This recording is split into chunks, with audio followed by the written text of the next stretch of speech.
नमस्कार भाइयों बहनों। आज का वीडियो ये भी वो वीडियो है कि बहुत सारे लोग ऐसी गलती कर चुके हैं जो कि कुछ मामले जो मतलब सामने आए, तो उस बात की बात बताता हूँ मैं आपको, क्योंकि जो कि हुई हैं। तो इसमें ये है कि कई बार कई लोग गलती से मान लो या प्यार से मान लो कि अपने बच्चों को, मान लीजिए उनके यहाँ बुलाकी फूला हैं, तो वो लोग क्या करते हैं, चाहे वो भगत बना हो, बच्चा ना बना हो, मतलब स्कूल पढ़ रहा हो, है ना, चाहे 10 साल का हो, 15 का हो, 16 का, 18 कुछ भी हो, और उसको वो जो पूजा करते हैं, जिसको पुजापा बोलते हैं, कलेजी वगैरह, उसमें ये बहुत सारी चीज़ें होती हैं, सर्वर बताना अच्छा नहीं होता यूट्यूब पे, तो उसको भी वो अपने बच्चों को खिला देते हैं, और ख़ासकर लड़कियों को भी खिला देते हैं। तो क्या होता है कि उस जिस चीज़ का आप मतलब खाना खाएँगे, तो उसका प्रवेश आपके अंदर होगा ज़रूर, 100% उस चीज़ को पुजापा।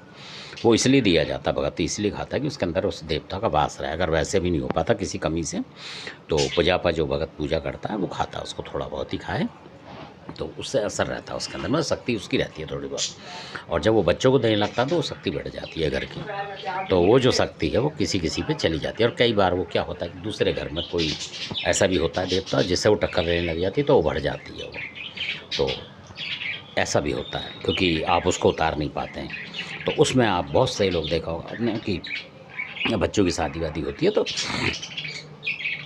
मान लो फूला है तो आपने फूला कहीं हाथ दे दिया, ऐसा भी होता है कई बार। तो उसमें नहीं देना चाहिए। उसमें जैसे कोई बड़ा देवता होता है आपका, मान लो भूमिया होता है या रक्ष बाबा ज़्यादा चलते हैं इसमें। तो रक्ष बाबा जो होते हैं वो इसीलिए पूजे जाते हैं कि आपके घर का कोई भी देवता जो है, मान लो लड़की के साथ नहीं जाता। पहले ऐसे ही होता था, ज़्यादातर लोग करते थे। तो रक्ष बाबा इस शक्ति किसी को भी पकड़ के बैठा लेते हैं, मतलब जाने नहीं देते हैं।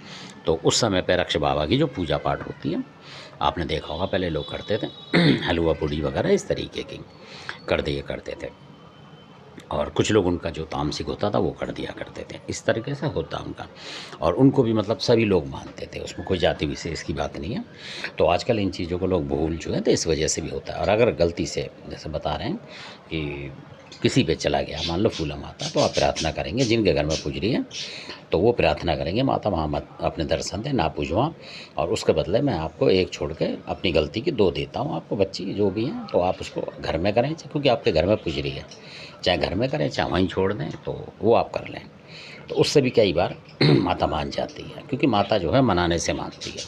आप दूर बैठ के ही मनाएंगे कि माता हट जा वहाँ से, पर परेशान मत कर हमारे बच्चों को। जो भी जिस बच्चे की शादी वादी हो गई है, कहीं चली गई लड़की शादी होके, तो वहाँ भी नहीं फिर परेशान करती है माता, और उनको पता भी नहीं लगेगा। कहने का मतलब ये है कि घर में ही आप उनकी पूजा पाठ कर लें कि हमसे गलती हो गई है किसी वजह से, तो आप उधर ना जाओ, तो मान जाती हैं। धन्यवाद आपका।